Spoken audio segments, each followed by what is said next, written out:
strong together is the foundation of a successful, healthy relationship. A relationship that begins before you say, I do. Before You Say I Do is the focus of this edition of St. Louis Healthy Marriage Coalition's Gateway to a Healthy Marriage series. Now, joining us today to address our couple's comments and questions are Jen Gavain, who is a licensed clinical social worker specializing in relationships, Richard Boswell, a licensed clinical social worker and a certified Gottman couples therapist, and author and relationship researcher Ann Milford. We're going to start today by hearing how our couples answered our first question: is love blind, and can you fall in love at first sight? Sure, it's just whether it's an enduring love or not. Yeah, you can be attracted to someone, but there's a lot of proving to be done before you turn that into a marriage. Maybe an infatuation at first sight. Maybe there are strong desires at first sight. And certainly there's a connection maybe toward a person. But I think as you communicate, as you get to know each other, it builds upon that initial, whatever that feeling, whatever you want to call it, you build upon it as you get to know the person. Yeah, I believe you can fall in love at first sight because there has to be something initially that attracts you to that person, but the longevity, I guess you can just hope and work toward. I've never had that happen to me, so I don't know. I guess it could happen. I believe in love at first sight, absolutely, because it happened whenever I met her.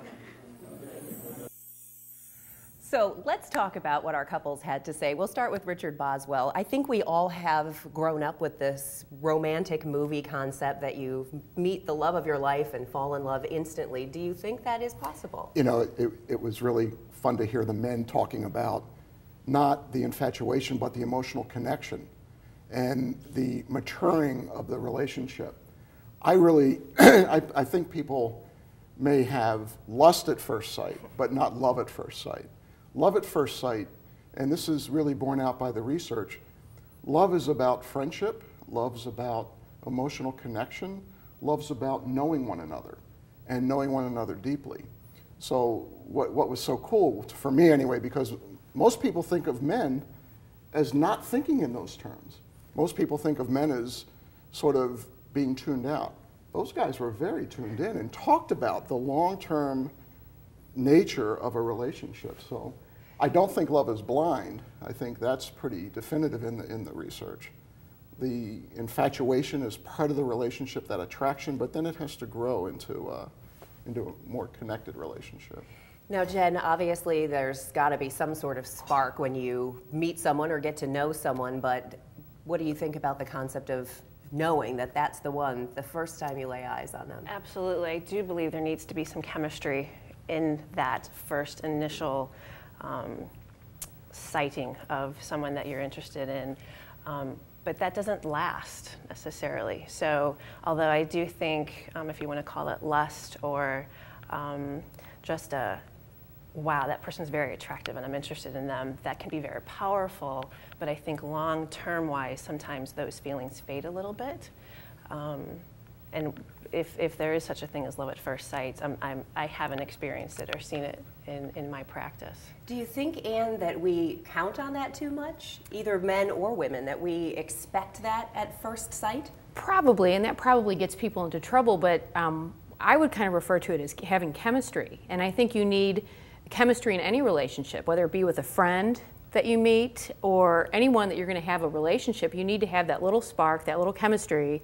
And a lot of the research that I've done and a lot of writing out there indicates that you still need that spark to draw upon later on in your relationship. You need to have that sort of like a well that you can go back and dip into and remember maybe when things are kind of getting a little boring or you're going through a rough patch, you can go back and remember, oh yes, I remember that spark, that chemistry, that flame, that thing that drew you together.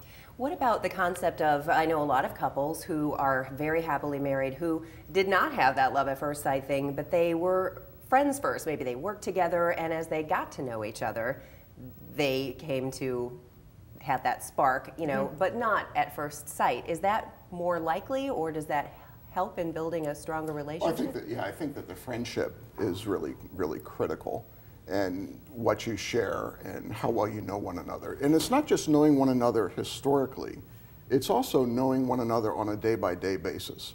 And the research really talks about, on an ongoing basis, how much do I know about what's going on in my spouse's life today?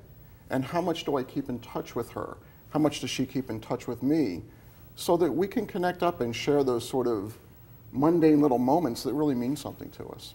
I'll often encourage clients also to go back and maybe find old love letters or emails that they initially started writing to each other in that spark kind of moment. And it's interesting that once they do that, they do remember that part of them that fell in love and can bring that to today's relationship.